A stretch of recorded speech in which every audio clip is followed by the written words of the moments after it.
Masters is the political director for ITV Wales and host of the weekly political discussion program Sharp End, seen Thursday nights at 10:35 p.m. on ITV Wales. He spent Wednesday in Westminster doing a very raucous Prime Minister's Question Time, where David Cameron and Labour opposition leader Ed Miliband had a heated debate about whether or not the UK would remain in the European Union. He joins us from his home office in Cardiff. Adrian Masters, welcome to Worldview. It's an absolute pleasure to be here. Thank you. Be here virtually. Virtually indeed. Adrian, the Prime Minister abandoned his speech in Amsterdam due to an emergency COBRA meeting on the crisis in Algeria, and you and I are virtually pinned down on opposite sides of Cardiff by our Snowmageddon blizzard. However, a statement was released showing Mr. Cameron was scheduled to make some rather bold, saber-rattling statements. What was the PM going to say, and could it all somehow go horribly wrong and the UK ends up outside of the European Union? I think the first thing to say is you're absolutely right about events superseding political events. It's Harold Macmillan, I think, is famous for saying events, dear boy. That's what really affects politics. And those terrible things happening in Algeria, which obviously superseded everything that the Prime Minister was about to do, plus the snow, which has, as you say, has stranded us and stranded a lot of other people as well.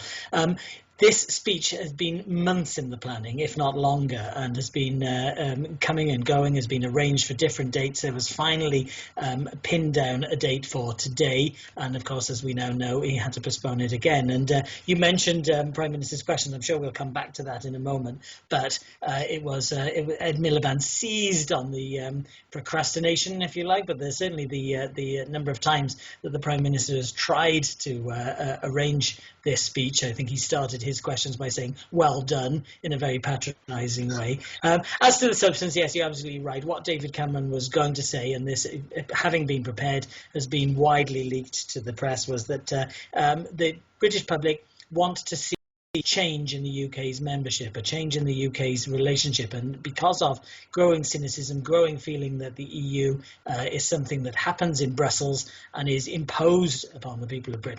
This is the Prime Minister's view, and I should say shared by a lot of Conservative members, whether they're MPs or others, but that is the view, that if something isn't done to address that, short of leaving the EU, then people will feel that they are drifting away from the EU and that the EU has nothing to do with them. That was certainly the clarion call that the Prime Minister was going to make, and it's certainly the narrative that we've been seeing in the Conservative Party in recent months. Now, you spent a lot of time, obviously, here in Wales with the Welsh Assembly Government, the Welsh Government, and with the First Minister, who happens to be of the opposite party of Prime Minister Cameron. He's a member of the Labour Party. I would imagine they would have a slightly different view of events.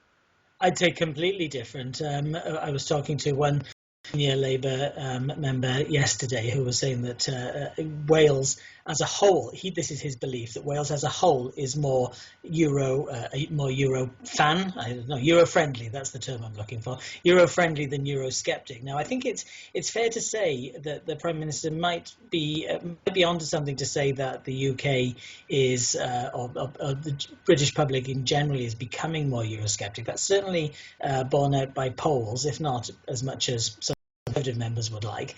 In Wales, they see the benefits of being in the European Union. Certainly that's something the First Minister, Carter Jones, as you say, a Labour First Minister of Wales, talks up a lot. And that's because, well, for three primary reasons. One is money, very much money. Now, when we're talking about money, we're not just talking about benefits of the common agricultural policy. So farmers are getting grants, so they are getting a lot of grants. But the second bit of money is European aid. Objective one, it's sometimes called, now it's called convergence funding, and that's been worth something like $3.5 billion, I think, over the last 10 years. A heck of a lot of money, which wouldn't have otherwise come into the Welsh economy. And there's a third reason, and that's trade, because very much the First Minister and other members of the Welsh Government see the European Union as being the main market for Welsh products, whether it's Welsh food products or Welsh manufacturing products. And so for all those reasons, the First Minister saying, let me read you something he said. He said that all this dithering, referring to the on-off speech and the perhaps flirtation with Euroscepticism, all this dithering is dangerous he said to Wales. So dangerous dithering, that's the term that the First Minister uses here in Wales. Yeah, well, what about, I mean, we also have, I spent a number of years in the Netherlands before coming here, and it was around the time that Pim Fortuyn came into prominence, and he was a very much anti-Europe, Eurosceptic. Indeed, he managed to inflame a number of the people, and his party won a vast majority of that parliament before he was assassinated.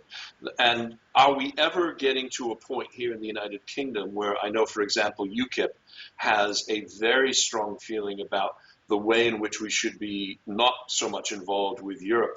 Is that taking over, or just a fringe inside of the Conservative Party that's trying to get us there?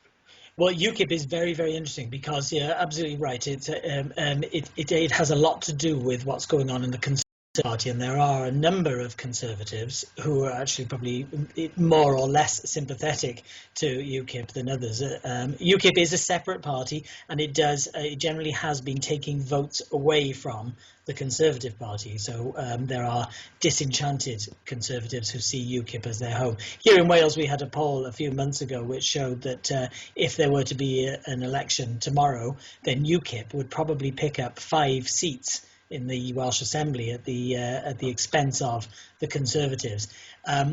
Everybody expects that to change as time goes on and as people come around to deciding where they are genuinely going to put their vote as opposed to expressing their view to a pollster. But and that's 2.5 years out, of course, as well. Absolutely, yes. The next UK election won't be built till 2015, the next Welsh election 2016. But it's certainly true that UKIP have made some serious gains at the expense of the Conservatives. But UKIP firmly believe, and there is some polling evidence of this, that they are actually taking some of the votes from Labour and Labour sources, because although for a long time Labour has been fans of Europe, there is a strain that isn't very keen on giving powers away and what they see as a capitalist superstate based in Brussels. So there is a strain within Labour voters that actually look to UKIP. We're talking with Adrian Masters, Political Director of ITV Wales, on Worldview with Denis Campbell. Adrian, the other parties that are involved in this government, in particular the Lib Dems, which are the strangest of bedfellows with the Conservative Tories, their business secretary, Denis Campbell, one of the few cabinet seats of any real influence controlled by them, they seem to be very furious about all the EU bashing by the Tories. Nick Clegg, the party chairman, is a very strong, very much favors a strong pro relationship with Europe. Now, when I look at this relationship and I look at all of the ways in which it appears, at least on the surface, to be fraying between the Conservatives and the Liberal Democrats, at what point do they throw up their hands because they've lost a number of seats and actually leave this government, or can you foresee a no confidence vote anytime in the future? The Lib Dems say that they're in it for the long haul. They're in it right till 2015. I was talking to a Lib Dem MP only the other day who told me that the way he put it, the last 2.5 years have been horrible. So there are, the party is bruised. They've suffered election losses. They suffered the loss of council seats, and they've suffered the loss of their reputation. Amongst the leadership, there is a genuine belief that as the election is closer, people will start drifting back. The traditional Liberal Democrat voters will see this is the way they put it, the progressive achievements that they've managed to gain as a result of being in coalition, and that they will come back and will vote for them. On the ground, I know some MPs and certainly some Assembly members are very sceptical and very worried about that. Just before Christmas, Lib Dem MPs were told it's okay to be nasty to the Conservatives now. You can have a go at them. Another Lib Dem MP I was talking to said that's just not good enough. The leadership don't get it. They don't get it that in Wales and in parts of southwest of England, the vote is a left-wing vote. The Lib Dem voters are left-wing voters, and they do not like being in coalition with the Conservatives.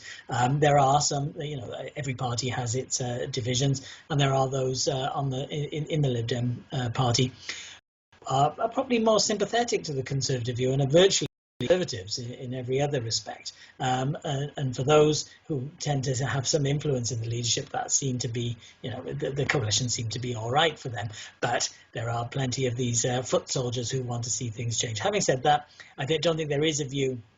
I don't think there's any appetite to be seen as the party that brings the government down. They've committed themselves to being in the full term right to 2015, and I think they will see it out. But we've already started seeing the Lib Dem leadership distancing itself from the Conservative Party, and I expect we'll see a heck of a lot more of that over the next 2.5 years. Well, as we get closer towards that actual election in 2015, Mr. Cameron made some rather bold statements saying that he would press for a referendum once he got a clear majority. Is he likely to get that majority in the last few seconds we have here? Well, I think a referendum is going to happen, some sort of referendum. What David Cameron has promised is that he'll negotiate, if he can, a changed relationship with Brussels, and then he'll put that to the people of the UK in a referendum. What he's refusing to introduce is an in-out referendum, whether or not Britain should stay a member or not stay a member. So that seems unlikely. Having said that, we're going to be seeing manifestos drawn up in the next couple of years. It'll be very interesting to see if the Eurosceptics and the Conservatives get their way and get a referendum in the manifesto. Don't forget as well, a referendum was in the Lib Dem manifesto last time. Well, we'll be keeping our eye on this story as it certainly develops.